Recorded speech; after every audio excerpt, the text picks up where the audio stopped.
આપણે કલ્યાણ મહોત્સવ નામ આપ્યું છે. પૂજ્ય ધર્મવલ્લભ સ્વામીએ એમને કલ્યાણ મહોત્સવ, અને અમસ્તુ એ આપણે સાઉથમાં બધી સંસ્થાઓ હોય એમાં જે પાટોત્સવનો દિવસ હોય એને કલ્યાણ મહોત્સવ કહેવાય. બ્રહ્મોત્સવ અથવા તો કલ્યાણ મહોત્સવ કહેવામાં આવે છે. એટલે આ કલ્યાણ મહોત્સવ આપણે ઉજવી રહ્યા છીએ. શ્રીજી મહારાજે કાર્યાણીના 7મા વચનામૃતમાં કલ્યાણ શબ્દની વ્યાખ્યા કરી છે. મહારાજે કીધું કે આત્યંતિક કલ્યાણ તે કોને કહીએ, અને આત્યંતિક કલ્યાણને પામ્યો હોય એની કેવી દશા હોય. પછી મહારાજે એનો ઉત્તર કર્યો છે. એ કાર્યાણીના 7મા વચનામૃતમાં મહારાજે બહુ સરસ આખા વચનામૃતનો સાર એટલો હતો કે નિશ્ચયને આત્યંતિક કલ્યાણ કહેવામાં આવે છે. ગુણાતીતાનંદ સ્વામીની વાતોમાં પણ લખ્યું છે કે જે ભગવાન છે એ અખંડ દેખાય છે, એ પણ નિશ્ચય રૂપે થાય છે, નિશ્ચય રૂપે કરીને દેખાય છે. એટલે શ્રીજી મહારાજે એમાં વ્યાખ્યા આપી કે નિશ્ચય એટલે મારા પણ. આપણને સ્વામિનારાયણ ભગવાનમાં મારાપણું થાય છે ત્યારે આપણને નિશ્ચય થયો કહેવાય. જેમ આપણને બધાને સંસારમાં મારાપણું હોય છે, છોકરો મારો, ગાડી આપણી, બંગલો, ઘરવાળા, આ બધામાં મારાપણાનો ભાવ હોય છે. એવો ભાવ જ્યારે ભગવાન સ્વામિનારાયણમાં આપણને થાય, ભગવાનના અવતારો ઘણા હોય છે, અને અત્યારે જીવતા ભગવાન પણ ઘણા હોય છે. એટલે એ બધા ભગવાનોમાં સિલેક્શન કરવાનું હોય છે કે ભાઈ મારા ક્યાં. આપણને જ્યારે સ્વામિનારાયણ ભગવાનમાં મારાપણું મનાય ત્યારે મહારાજે એને આત્યંતિક કલ્યાણ કીધું છે. મહારાજે વચનામૃતમાં એવી વાત કરી કે આત્યંતિક પ્રલયમાં એક ભગવાનનું અક્ષરધામ બચે છે.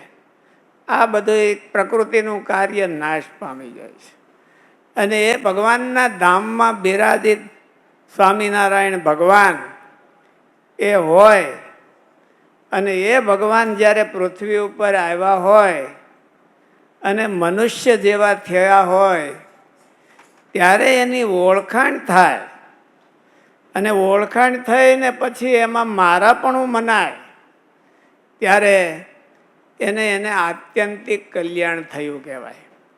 મારાપણું તો આપણે આ જગતમાં ઘણી જગ્યાએ ગોઠવીને બેઠા હોઈએ છીએ, પણ એ બધા મારા કરેલા પદાર્થો એ નાશ પામવાના હોય, કાળે કરીને નાશ પામવાના. એ નો નાશ પામે તો આપણે નાશ પામવાના હોય, એટલે આત્યંતિક રહ્યું નહીં.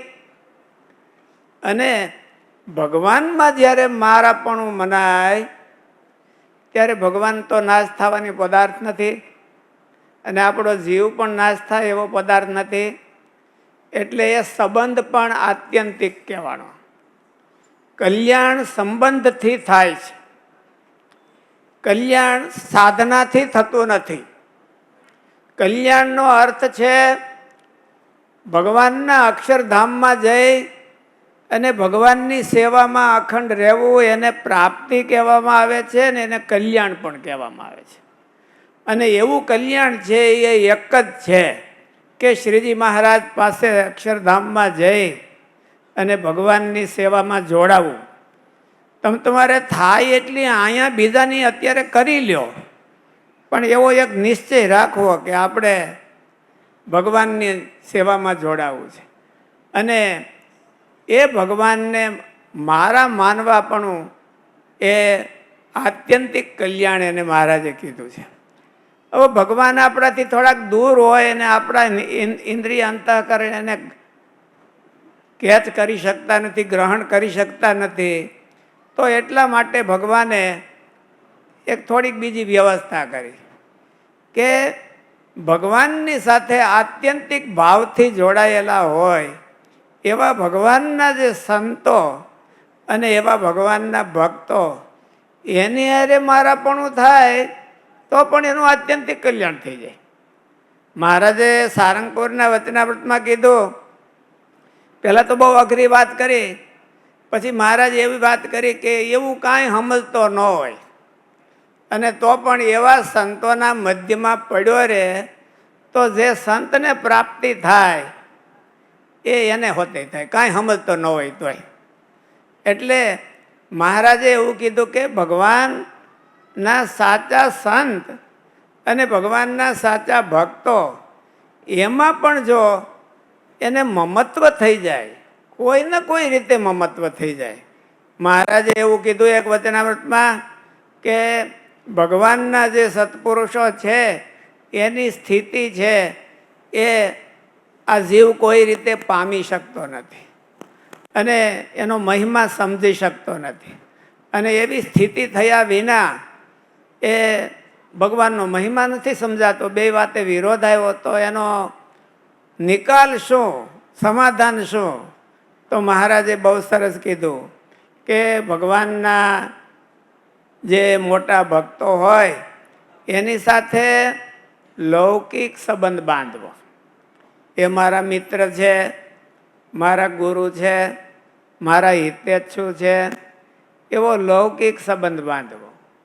તો લૌકિક સંબંધ બાંધવાથી શું થાય? તો કે લૌકિક સંબંધ બાંધવાથી એનો અવગુણ ક્યારેય આવે નહીં. આપણને સંમતિનો અવગુણ ક્યાં કોઈ દી આવે છે? એ ગમે એવા ઓલું કરે તો મહારાજે દ્રષ્ટાંત હોતી દીધું કે રાજા હોય ને એને મોટી ઉંમરમાં દીકરો થયો હોય તો પછી એ ગાળ્યું દે, મૂછ્યું તાણે, ઘોડો પંગાલે, ખોળામાં સી કરે તો એને અવગુણ ન આવે, એને એનો ગુણ જ આવે. કે અત્યારે તો આપણને ખોળામાં બેસી અને ગંગા સ્નાન કરાવે છે. ખોળામાં બેસીને ગંગા સ્નાન એટલે સમજે ને, એટલે ખોળામાં બેસીને ગંગા સ્નાન કરાવે છે, પણ તો એ મોટો થાય તો શું કરશે? આપણને વૃદ્ધાશ્રમમાં મોકલશે, બીજું શું કરે? એટલે આપણને એનો કોઈ દિવસ અવગુણ આવતો નથી. જ્યારે મમત્વ બંધાય ત્યારે કોઈ દિવસ એનો અવગુણ નથી આવતો. એમ જ્યારે ભગવાનના ભક્તમાં એને મમત્વ બંધાય અને ભગવાનના ભગતમાં મમત્વ બંધાય તો એને ભગવાનની સાથે પણ મમત્વ બંધાય. અને મમત્વ બંધાય એ જ મહારાજે આત્યંતિક કલ્યાણ કીધું. આપણે કંઈ ગમે એટલા મોટા સાધનો કરીએ, દાન પુણ્ય કરીએ, મોટા કામ કરીએ, એ આત્યંતિક કલ્યાણ નથી. શાસ્ત્ર એને નથી કહેતું. આપણે કરતા હોય તો સારી વાત છે, નિયમ પાળતા હોય. અહીં તો ભક્તો બધા ખૂબ જપ ને તપ ને ખૂબ કરતા હોય છે, એ સારી વાત છે અને ભગવાન રાજી કરવા માટે કરવું જ જોઈએ. પણ જો ઓલું ન હોય, મહારાજમાં જે એને મમત્વ બુદ્ધિ ન હોય, આ સ્વામિનારાયણ ભગવાન છે એ મારા છે એવી જો મમત્વ બુદ્ધિ ન હોય તો મહારાજે ના પાડી કે એને આત્યંતિક કલ્યાણ ન થાય, કહેવાય નહીં એને આત્યંતિક કલ્યાણ. એટલે આ બધા સાધનો કરતા કરતા, નિયમ ધર્મ પાળતા પાળતા મમત્વ બુદ્ધિની દ્રઢતા કરતી જવાની અને એ ક્યારેય તૂટે નહીં એવી કરવાની. એ ક્યારેય નોખી જ ન પડે. અને એટલા માટે મહારાજે એવું કીધું વચનામૃતમાં કે પ્રસંગ મજરમ પાશમાત્મન કવયો વિદુહુ સએવ સાધુષુ કૃતો મોક્ષ દ્વારમ અપાવ્રતમ.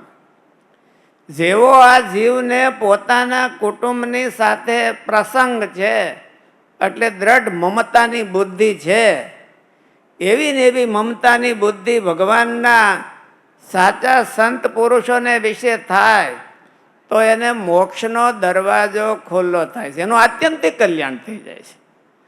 પણ એ ભગવાને બહુ સરસ કીધું કે પ્રસંગ મજરમ પાશ, કુટુંબીનો સંબંધ છે એ અજર પાશ છે. અજર એટલે જૂનો ન થાય.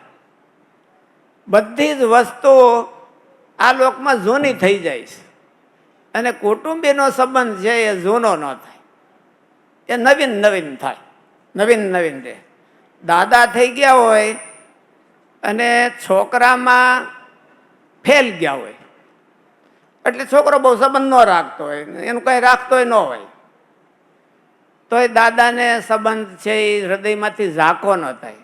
દાદા તોય મંડી પડ્યા હોય ચારેય ભગે, અને એ એમ આશા રાખીને મંડી પડ્યા હોય કે છોકરાને છોકરો થાય ને એ મારી સેવા કરશે. એટલે જવો નવો થઈ ગયો, એ જૂનો થતો જ નથી. એમાંય ફેલ જાય તો એનો છોકરો થાય ને ત્યાં તો દાદા ઉકલી ગયા હોય, પણ કદાચ ને હોય તો એને મનમાં આશા રહે. એ આશાનો તંતુ એને તૂટે નહીં. એને મહારાજે શાસ્ત્રમાં અજર કીધું, જૂનો ન થાય, નવીન નવીન થાય. એક પેટી બદલે એટલે વળી પાછો નવા કોંટા ફૂટે, એની પેટી બદલે એટલે નવા કોંટા ફૂટે. આમાં મને આશાના કોંટા ફૂટે રાખે. એટલે એને મહારાજે એવું કીધું કે પ્રસંગમ અજરમ પાશા, કુટુંબીનો સંબંધ છે એ જૂનો ક્યારેય ન થાય. જૂનો ન થાય તો મરે ક્યાંથી? આપણે તો ઘણી વખત ગઢાથી આવીને મરી જતા હોય માણસો, પણ આ સંબંધમાં એવું છે પહેલાં જૂનો થાય ને પછી મરે.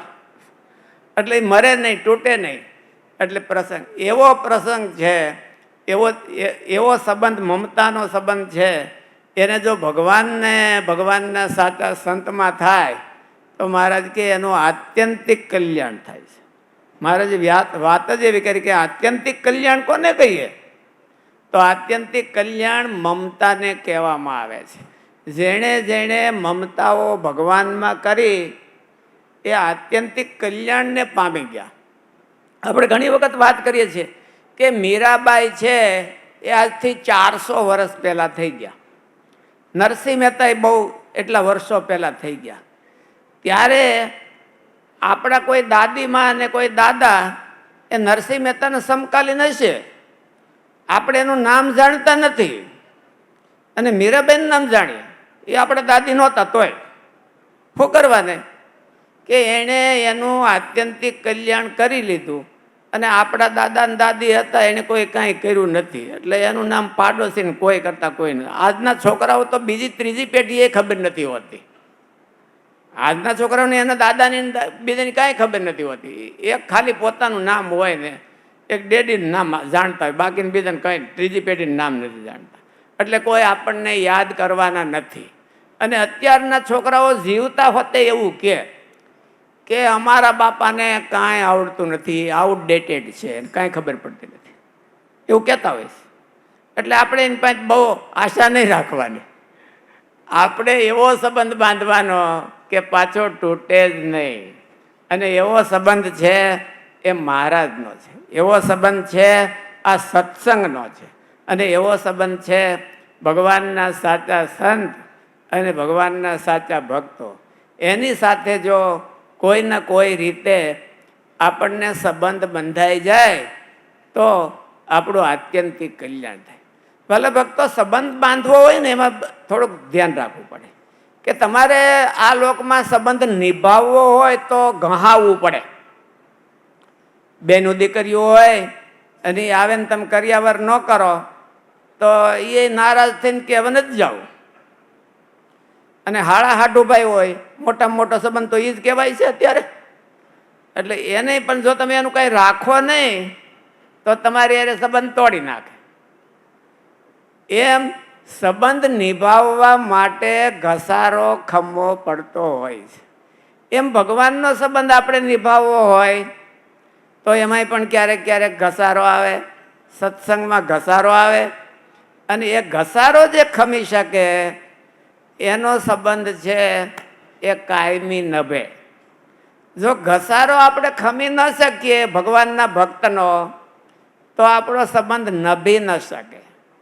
મહારાજે એક વાત તો બહુ સરસ કરી છે. વરતાલના 5મા વચનામૃતમાં મહારાજે એવું કીધું કે 100 જન્મે અતિ ઉત્તમ આશરો થવાનો હોય, એટલે 100 જન્મે આપણે અતિ ઉત્તમ ભગત થવાના હોય, તો આને આ જન્મે થાય એવો કોઈ ઉપાય છે કે નહીં?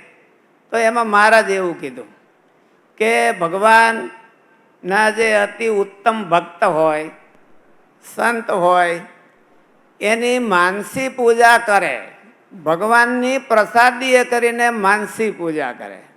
પેલા ભગવાનને જમાડે, ભગવાનને કંઈ માનસી પૂજા કરે ને એની પ્રસાદ વડે, એના પ્રસાદ વડે કરીને ભગવાનના ભક્તની હોતી માનસી પૂજા કરે. અને ભગવાનને અર્થે જેમ 5 રૂપિયાનો ખર્ચ કરે એવી રીતે ભગવાનના ભક્તને અર્થે હોતે કરે. એનો સાદો અર્થ એ થાય કે એને અર્થે ઘસારો ખમે. માનસી પૂજાનો અર્થ શું ખબર છે? રિસ્પેક્ટ. માનસી પૂજા કરીએ એટલે એ વ્યક્તિમાં આપણને ભગવાન જેવું રિસ્પેક્ટ હોય તો જ માનસી પૂજા થાય. પ્રત્યક્ષ પૂજા છે ને એ શર્મે ધર્મે હોતે થાય કે હાલો ભાઈ આપણે ધીરુભાઈએ કંઈક સંતોને સેવા કરી તો રાકેશભાઈને મનમાં એમ થાય કે તો આપણું થોડુંક ડાઉન દેખાય, હાલો મારે હોતે કરી.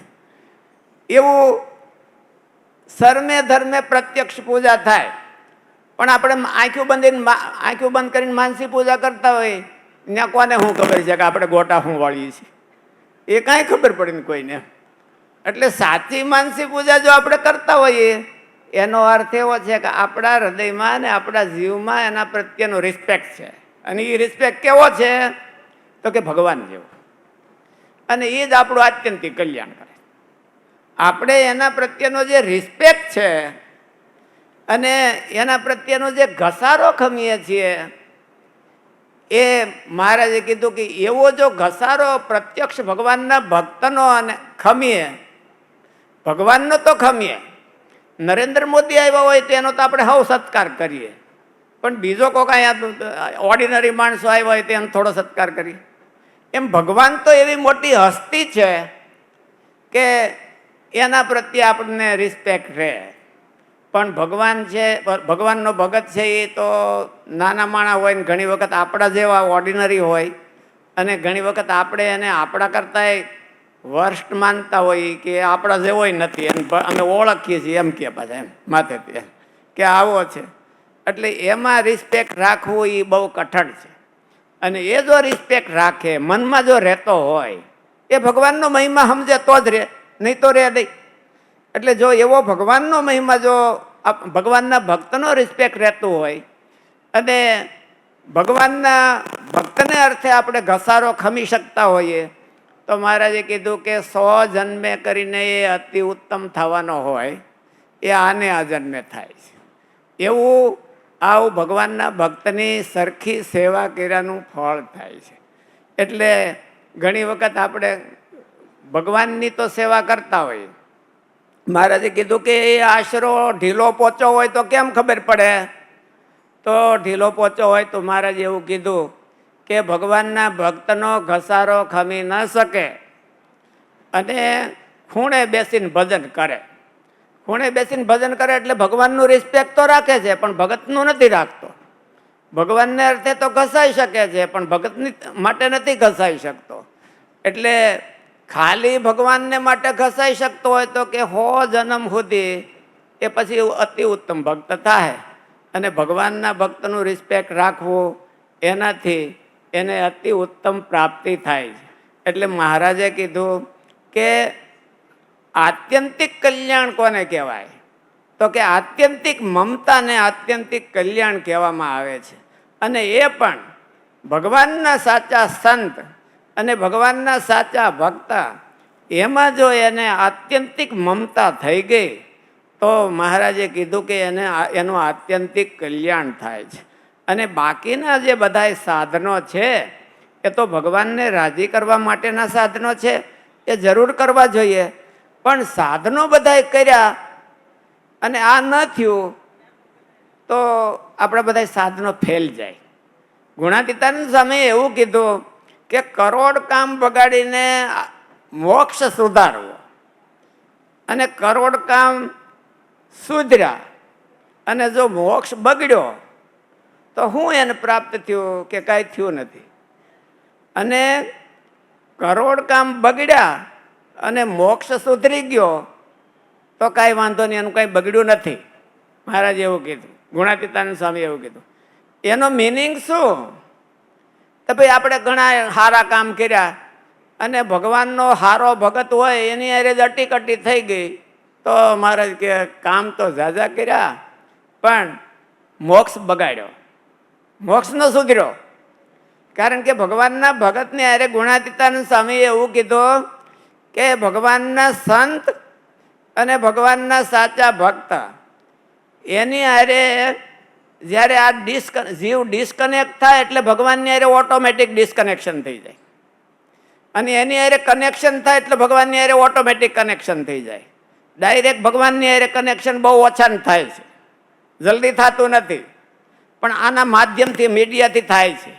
એટલે જો કરોડ કામ કર્યા, આ લોકના કરોડ કામ બહુ સારા કામ કર્યા આપણે, પણ જો સાચા ભગવાનના ભક્તની હારે ડિસ્કનેક્શન થઈ ગયા અને એની હારે મમતા ન રહી, જાળવી ન ક્યાં ભાઈ આ જગત છે એ તો ગહારાવાળું છે, ક્યારેક ક્યારેક ગહારો લાગતો હોય તો આપણે જાળવી ન શક્યા તો ગુણાતીતાનંદ સ્વામી કીધું એવું થાય કે કરોડ કામ બગડ્યા, ઓલે કરોડ કામ સુધર્યા પણ મોક્ષ બગડી ગયો.